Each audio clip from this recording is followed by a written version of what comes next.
You are listening to Peak One Sports.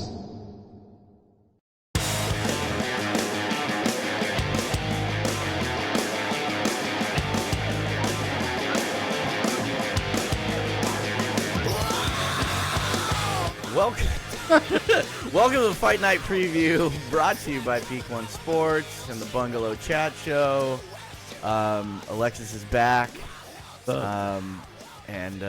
Last week I just had to do it at kind of a weird time, and I was pressed for time. And there was no fights anyway, so you just got me last week, but Alexis is back. We've got a lot of stuff to talk about. How you doing? Doing all buddy? right, man. What is that? I heard the sponsors and all that stuff, and like I had to get all David, you know. Oh yeah, I guess we should do that on this one too. Also brought to you by Betalytics. Betalytics.com, promo code PEAK1, and you get 25% off your profile there. We talked about it on this week's Bungalow Sports Show. They've got basically all the statistics, all of the analytics. They've got AI projections, all kinds of stuff for all the sports and all your gambling needs to make an informed bet. Guys like Alexis and I, we go off our guts, okay? And you don't want to be like us, because then you end up having to take breaks. Yeah. Because you start feeling real bad about yourself and the amount of money that you're wasting on your gut decisions. So, Betalytics.com, promo code PEAK1. Back to fighting. Yeah, it was kind of nice to have a little bit of a break last week, I guess, from like the major MMA promotions. Yeah. Because we always talk about the oversaturation of the UFC, and it's like, I love watching fights every weekend, but as you can see, this card we're about to preview tonight, it might as well be another break week, and they should just take all these fights and put them on other cards. Yeah, you know for sure. saying? It's kind of like the what is it, like the calm before the storm. Like Yeah, there's a lot of crazy fights coming up, but this one is definitely not. There's a couple good fights, but like most of it, it's like this. Well, if you're into trends and you want to see like someone, like you want to be in on a fighter that's not really noticed, these are the good cards to watch. You know, right? Yeah, you'll see some guys here and just see some good performances, keep their name in the back of your head for when they're on a big card. But before we get to this week's fight card, we had the premiere of The Ultimate Fighter. The Ultimate Fighter is back. Not that anybody was clamoring for it, but I've been waiting. It is I've been waiting as well because it's obviously Conor McGregor and Michael Chandler, a couple guys who have pretty big personalities, but also, if you follow MMA news, like a couple degenerates like Alexis and I, there was a lot of stuff coming out in the media during the filming of this season, involving Conor McGregor and possible substance abuse. And no, there was definitely substance abuse, man. Like if you follow Conor McGregor and you see him, you saw those posts of him flexing. Like, dude, come on, man. Well, and if you tuned in to tonight's episode, every time the camera was on him, like I've never seen a dude in like a fucking $3,000 suit look like he just looked swollen and red and tired and energized all at the same time. He looked like his blood vessels were ready to pop.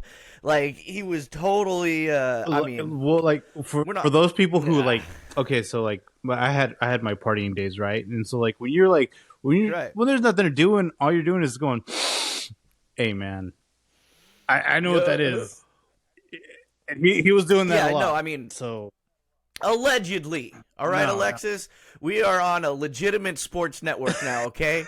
And we don't want to bring any unneeded lawsuits to this. So everything said here on the Fight Night Preview. But this is all alleged. I'm just going by experience. So like, just you know what I mean. We give it. Me and Alexis, we like to give things the sniff test, you know, and so does Connor. Yeah, for sure. First fight on there tonight. It was like this. It was like the perfect Conor McGregor first episode of Ultimate Fighter, because it was just like tons and tons of build up and build up and build up to the first fight that ends in like 11 seconds. Dude, you know? Oh man, like so I was watching it with my buddy, and like we're both like leading up to this, like in the past like 2 months, like I've been like going on ESPN Plus to try to see if I can like watch it, and I've always been like too soon. And so we're sitting here watching this, and like there was that part where dude was looking at his picture of his family and like tearing up, and we're like, he's gonna lose. And he's like, I don't know, man. I don't know. I was like, he's gonna lose. And then Connor doesn't show up to the weigh-in, and I was like, he's definitely gonna lose. And 11, and and like, you know, okay, like this is a very different season, because I think like the fighters have more than one chance. Like they can lose a fight, right? Because it's like it's 4-4. Really? I didn't even see that. I don't think they talked about that yet, but I think you're right. Yeah. Because they're like, oh, we're gonna move on to the next fight. You know what I mean? Like just push on. And I was like, whoa, I thought he was gone. But so because like it's split, right? So there's like 4 of like 145 and 4 of 155. So maybe, or I don't know, or maybe it was just some kind of bullshit platitude where he's like, "Keep your head up, man. Move on to the next one." Maybe maybe because that guy seemed that what's his name, Nate Jannerman, seemed pretty damn sad after he lost that fight. Telling his family on the side. Yeah. Well, another twist to this season is that it's bantamweights and lightweights, and there's half veterans, guys who have got a contract from the Ultimate Fighter, from the Contender Series, and were cut from the UFC after that first contract. So it's a bunch of guys who have been there, and then it's a bunch of prospects, as they call them. But it was pretty funny because in this first fight, it was Roosevelt Roberts, who we've seen fight before in the UFC, most notably getting a vicious spin kick knocked out by a vicious spin kick, but which was his last fight in the UFC until now. But his opponent, Nate Jannerman, who was the prospect, had more fights than he did. Yeah, you know, in their record. So it's like these guys are prospects, but they're also dudes who've been around too. So it's just I don't know. A lot of mongoloids on this season, dude. A lot of fucking shit kickers. Yeah, like when I was watching, I was like, oh shit, Jason Knight is trying to come back to the UFC. Like this dude's got battered at BKFC. Like it's so crazy. Jason Knight. Seeing Jason Knight on this was like, I was like, wait a minute, I recognize that guy. And then I was like, oh wait, that's Jason Knight. Oh my God. Like, how did they even sanction him to come back? Like, it's like that guy, like when he, like walking CTE. You breathe and he gets cut. Like that's. Oh yeah. What else? You see Mini Forrest Griffin, the dude that looks like Forrest Griffin.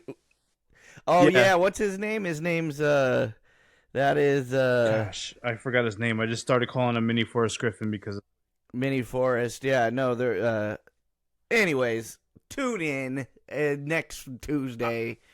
We don't need to talk about it that I'm just much. saying, man, like I said it to like a bunch of my friends before, but like I'm always rooting against Chandler, but Chandler versus Connor, I'm a Chandler fan. Yeah. So yeah, it's I don't know. It's going to be an interest. I mean, it's obviously going to be a shit show of a season to watch. And that's the thing is, like I say, no one was clamoring for Tough to come back. Like, I was pretty satisfied with the Contender Series. You know what I mean? There's enough reality TV out there, but again, you know, I'm going to watch it if it's out there. Well, the last one I watched was TJ Dillashaw and Cody Garbrandt, and that one was entertaining because it was just full on shit show. Right, and you know, like I said, if it's not guys who can cut a good promo, it's going to be a boring season. And there's been plenty of moments where they've picked coaches who have just been duds on the entertainment side of things. You know what I mean? And to have a good reality show, you got to have some entertaining shit. So Conor McGregor and Michael Chandler both cut WWF promos, not WWE. I refuse to say it. I always refuse to say the Federation, not WE to entertainment. WWF. It's Federation. Yeah, it's a federation, man. But so it'll be a good one. It'll be a good one. But let's move on. Let's move on to this super stacked fight night card we've got this weekend. We've got a UFC fight night coming up. It's at the UFC Apex Center. That shows you how cool of a card it is.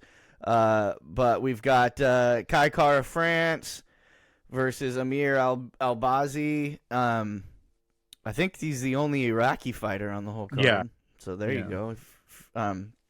But both top level guys. Like, this is nothing against it's nothing against any of the fighters on the card. I'm just saying, when you're putting a whole card together. No.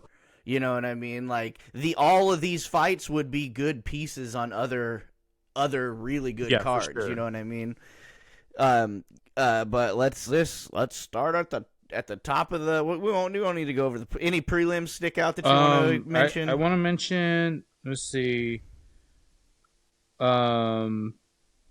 Okay, so I got the women's fight. So Elise Reed and Jin Frey. So they're both coming off. Coming off of losses, but Elise Reed has very good boxing skills, and Jin Frey is kind of like an all around. I'm gonna go. And Jin Frey, good name. And you know how I feel about names. And Jin Frey, that's like a Tekken name, dude. That's like that's Tekken level name right there. So this will be a good scrap for sure. This is in the women's strawweight division, which kind of right now is I'm not going to say wide open, but like there's a lot of play going on right now in the strawweight division. Because you have the top girls have kind of fought each other a lot already, so it's like they're looking for new contenders. Yeah. To kind of breathe some new life into that division. That's a good pick right there. Yeah, Elise Reed. Who do you think? Reed. I feel like she just has more power. The last fight she came out in, like, she should have won. I don't know, probably kind of like an off day or like whatever, bad weight cut. She looks like she could be like Mark Zuckerberg's sister. Yeah, dude. She's like very awkward, or like very like how would you say like frumpy looking, but like has like good. Yeah, she's got a real Silicon Valley look to her. You know what I mean? Yeah, she sits at the desk, like she does some coding, and then she kicks some ass on the side. Yeah, but she's a fantastic fighter. We jest, people. Okay, we jest. But dude, she's got a. Oh wait. Never mind. I was gonna say she's got 100% takedown accuracy, but she's got 3 takedowns. So. Yeah, not. She did have an 100% takedown defense before her last fight. Let's see. The two that I'm gonna go over. Jamie Mullarkey, he's a good one to watch. Okay. He's fighting someone who's 5-1. Jamie Mullarkey had a bad outing versus Bryce Mitchell. But Bryce Mitchell, this wrestling phenom who raps for God on the side, and talks about flat Earth, so like how can you get that, Yeah, I think the last we heard from Bryce Mitchell, he was challenging Joe Rogan to a space debate. Yeah, space debate. We were talking about density, like there's no such thing as gravity. It's all about density and all that stuff. I was like, okay. Yeah, right. yeah. Well, good thing you're a fighter. But shoot, dude, he got ragdolled in his last fight, and then he fell out of it just to fight on the last card, I think, due to injury or something like that. Mm-hmm. But yeah, so Jamie Mullarkey, definitely one of those guys who had a lot of hype behind him. He's for anytime a country gets like a good little core of like super high level fighters, like then everybody who's coming out of there gets some shine for a little while. You know what I mean? Whether it's freaking Khabib and Dagestan, whether it was like Bisping, and then like the British fighters who came after that. But then Australia, when you got Volks, you got Robert Whittaker, you got Adesanya's from New Zealand, but you know what I mean? They all kind of train together, they all kind of intermix together. Malarkey's one of those guys, and he's a great fighter. But yeah, Bryce Mitchell kind of handled him, but I don't know. Last fight he came out, he showed some good stand-up and all that stuff, good takedown defense. Yeah. So, I mean, I guess it was just an off night and just that whole, like, I know that the earth is flat and, like, kind of fucked with him, dude, because he's like, I live at the bottom side of the earth. I know the curvature. Yeah, I live on the other side, bro, like, dude. how could, you know, so I guess mindsets, man, I guess. But he's at least the odds makers think he has a tough test ahead of him, because Muhammadjan Naimov has a minus 325 favorite. Dude, it always happens that way. This guy has hype. Like, it was a Contender Series, dude. Okay. What is it? Last fight, the only fighter on the roster from Tajikistan. Yeah, like he's like, what last fight he had was a knockout. I actually picked against him because I thought, like, I was like, there's no way, like, he's in the big show, the lights are there, it's gonna get to him. But he also fought another guy with the shoddy record. But Jamie Malarkey is like no pushover. So, well, this is gonna be one of those fights that we often come across lately. Is like is Malarkey, like, does he have what or he's gonna it live takes to his last name? You know? A bunch of Malarkey, you know. He's a bunch of Jesus Christ. All right, moving on to the main card. We've got a Nurmagomedov coming in. It's Abu Bakar. Is he cousin? He's cousin of Khabib, right? Or is he a brother? I think Abu Bakar. No, maybe he's a cousin. I think he's a cousin. He doesn't look like him. But anyways, yeah, he's one of the guys of that group where they all coach each other. They're always in each other's corners and stuff like that. He's fighting Elizu dos Santos. This is a pick'em fight right here in the welterweight division. Not sure why it's a pick'em. I guess they think dos Santos has something going on, because Abu Bakar is kind of a little steamroller. So when you look at these guys, like the dude's like jiu-jitsu phenom, right? You know, right. But wrestling outbeats jiu-jitsu. And right. Oh, yeah. And especially if they have a sambo background, like, there's more to just the wrestling besides, like, because it's like incorporating like ground strikes and all that stuff. Like, it's not just like submission based. So every time there's someone like this against someone who's like a high level jiu-jitsu guy, I'm always going to pick the sambo guy. Right. Because yeah, I mean, you kind of have to, because it kind of nullifies just straight up jiu-jitsu all the time in mixed martial I'll take a Krav Maga guy over a high level Krav Maga guy, dude, because they do ground strikes. All right, next up in the women's flyweight division, we've got Karine Silva and Ketlin Souza. We don't got any odds on this one. Maybe they're not known enough. I don't know anything about this one. Ketlin Souza. Yeah, I mean, these are I've seen Karine Silva fight before. Nothing stands out in my mind. You know, like when you're like, okay, I've seen that fighter before, but obviously you didn't blow my hair back with your last performance, because I recognize you. Yeah. But and the odds makers haven't even given you odds. Karine Silva and Ketlin Souza. What the hell's up with that? And Ketlin Souza, even on the UFC website, she just gets a blacked out face. Yeah. You know what I mean? So not to blow right past y'all, but it's kind of weird that you're on the main card. This might show us some potential here. So let's remember. Oh yeah. But one thing I also, when we're talking about putting these cards together, right? Yeah. What the UFC, what's going through their mind? How is that Malarkey Naimov fight not in that fight spot, or at least trade? You know what I mean? Or like, that's crazy that Malarkey. Well, I guess they're the main bouts on the prelims, which is he's not even like the featured bout. So like, Like Andre Arlovski's in know. front of him. Like we know that fight's gonna go to a decision. So yeah, interesting. All right, we've got a flyweight bout with the old vet Tim Elliott. Still holding on to a number 11 ranking though, and he's fighting Victor Altamirano. Altamirano, another Mexican fighter trying to break into that top 10. So, what do you think about him? These guys from Brandon Moreno's camp, like, dude, those guys are coming through. Like, they got Alexa Grasso's champion, they got Brandon Moreno's champion. Oh yeah. Mexico's and killing it right now. And then the UFC. Yair Rodriguez, interim. Mm-hmm. You know, so right.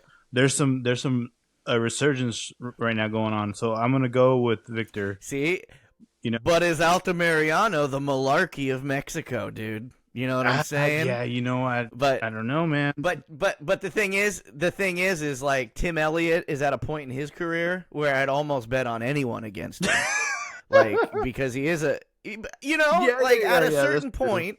But he's so awkward. It's like, though, right? Like he is awkward. He's one of those guys who can stay in there for many years. I don't know how. He's another one of those guys who I feel like should just be walking CTE, but he's not. Yeah.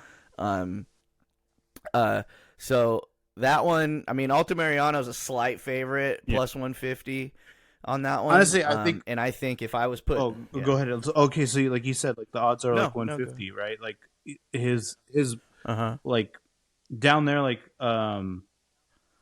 Victor's boxing is legit. Like out of all these fighters, like if you look at them, their boxing. If you look at them all across the board, they all have high level boxing. Right. Yair is the only one that's out there with the crazy kicks and all that stuff and the taekwondo stuff.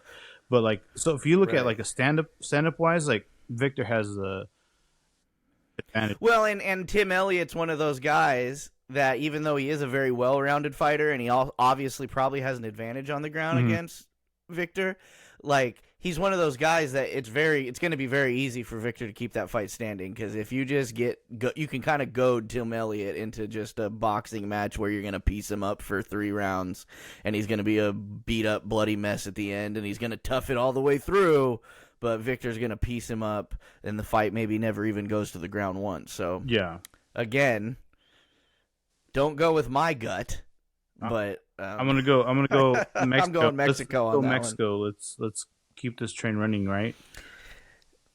And this next fight's an interesting fight because at this point, on the other end of long careers is Jim Miller, who keeps fucking winning. I know, you know what I mean. Like he lost his last one, right? That was a OG fight. No, he won again. His last fight was Cowboy. That's right. His last night was Hernandez. Oh yeah, Alex Hernandez. Yeah, I remember that.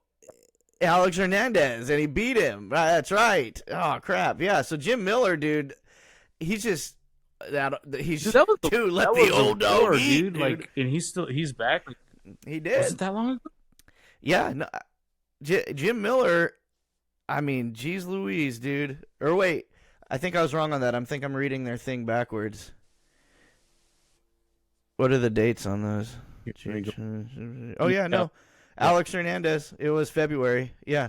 And Cowboy was before that, but Jim Miller, and then you got Jared Gordon, who got the shit end of the corruption stick against Patty Pimblett, you know, and then his next fight fell through, you know, and they were trying they gave him somebody, they were trying to give him a little bit of a sorry that we fucked you. Yeah, and he's like, nah. And yeah, so he's fighting Jim Miller now.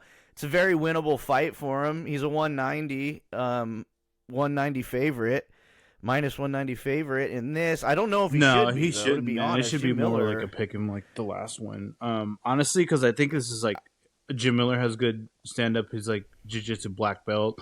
Well, and he's just one of the toughest outs in the entire UFC, dude. Like, of all people, like, hey, you want to fight Jim Miller? It's like, no. Why the fuck would I want to fight him? Because if I beat him, nobody's gonna care, and most likely he's gonna grind me like a fucking mashed potato. Was it a Jim Miller? Jim Miller was a vet when when my buddy Carl like had his first like UFC outing was when Silva broke his leg. Oh yeah, against Weidman. right. And we're like Jim Miller, like he's old, like dude, this guy, like I know. And we had Fabricio Camoes coming up, and like dude, got him in the first round, and like Camoes like hit him, stunned him, and then Jim Miller immediately took him to the ground. Jim Miller took down another black belt, and like Fabricio is like a beast on the ground, and won that fight. High level is almost as high level like, as it gets on the in this guy is always like these crazy like this crazy person that like you don't count him out because like they've always put him against never. What is it? Not before the Cowboy fight, but the fight before that, like a prospect, someone coming off of Dana White's Contender Series. They keep. Right?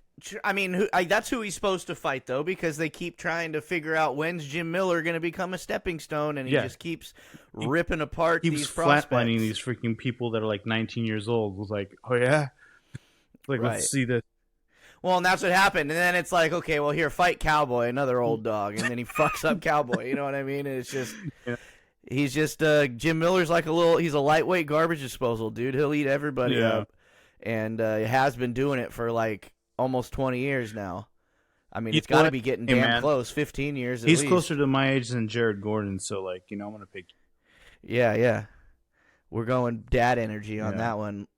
I think Jim Miller fucking because like I did feel bad for Jared Gordon because he most definitely beat Paddy Pimblett by decision. Yes, he did. They for fucked sure. him. They fucked him hard.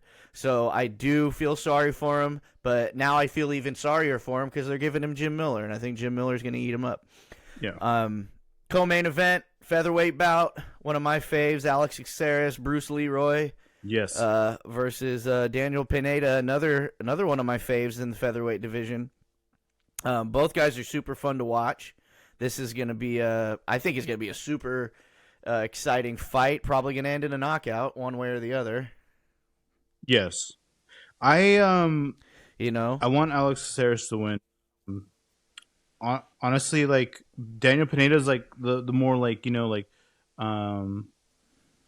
like by the rules, like fundamentals type thing. But like Alex Caceres has like the the flash. He's a fun guy. He's fun fighter to watch. He's got one of the best nicknames in the game, Bruce Leroy. He's a Ultimate Fighter alum, and I'm going Bruce Leroy all the way on that one. He's a slight favorite. A lot of these fights are so close, man. It's pretty like as far as odds wise goes. Yeah. Caceres is a minus 175 to a plus 150 in Pineda. Now that we talk about so this, a lot of these fights are pick'ems. These are legit. Like when you talk about like outcomes, like these are the closest like matchups that you can find. Where you're just like, these guys are really close. Like it's who has that little edge. That's what makes it so exciting. Yeah, but that's the thing about these type of cards is why I say that all these fights. They're all fights that would make another card better. You know what I mean? All these fights are really close fights, and it goes one of two ways in really close fights, and most of the time it ends up boring because the guys really, if they kind of nullify each other out. You know what I mean? And I'm sure we'll have some really exciting finishes, maybe at least one or two on this card. But I see a lot of decisions, a lot of really close decisions is what I see in this thing. Sprinkled with your fluke knockout or submission. Okay. But I know, like I say, Bruce Leroy gets out there. I want to see him kick somebody. So he's gonna throw some kicks, and we'll see how that goes. Main event: Kai Kara France, Amir Albazi. Kai Kara France just fought for the title.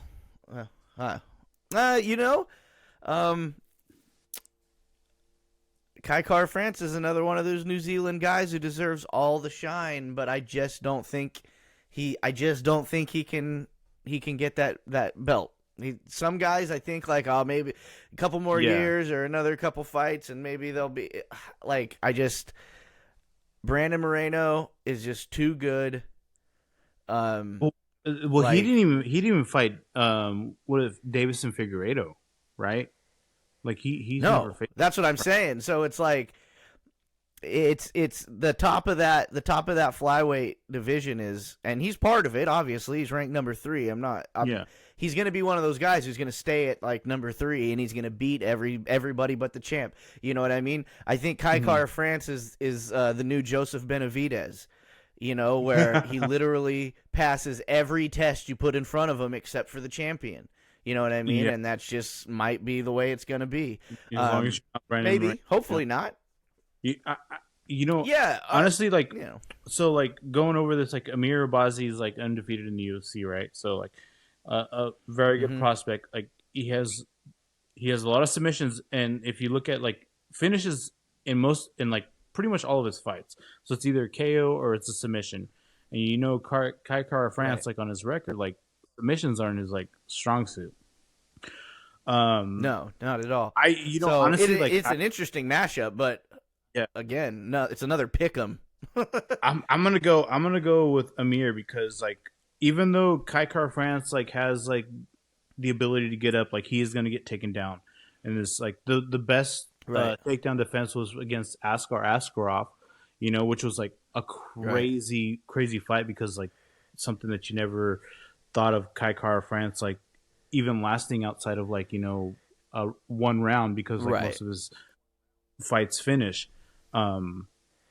It's gonna be a good one. This one might. I think this is gonna be a similar fight. I think this is gonna be a similar fight to that Askar Askarov fight. I think it's going to be Kai Kara France with obvious speed and stand-up advantage, but basically kind of constantly being nullified by a takedown or by a wrestling exchange, and then he's got to kind of start over and get that flow back, and then maybe put a couple combos together, and then Amir's going to get him into another wrestling exchange. You know what I mean? Like, it's just going to be a real – he's just going to be constantly trying to get momentum that never comes. I'm thinking like there's two outcomes right now with Amir right now that I would say is that like if he doesn't sit him down with this jab right in the beginning, because Kai likes to put pressure and move forward. Right. He's either going to get sat down and then get finished, or when Kai does do those scrambles to get up, he's going to lose his back, and then Amir's going to sink in one of his rear nakeds or triangles or whatever. If that fight finishes, it's going to be a choke by Amir, I think, you know. Yeah. All right, so let's change it up because like it's going to be a little. This card is a little different because like, which fight is going to be a finish and what fight is going to be a decision. Okay. Okay. I'm gonna say.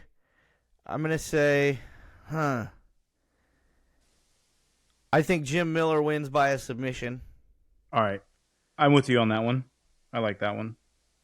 And I think oh God, I really want to say Alex Caceres wins by KO, but that's going to, I mean, how long's it been since he's KO'd somebody, you know what I mean?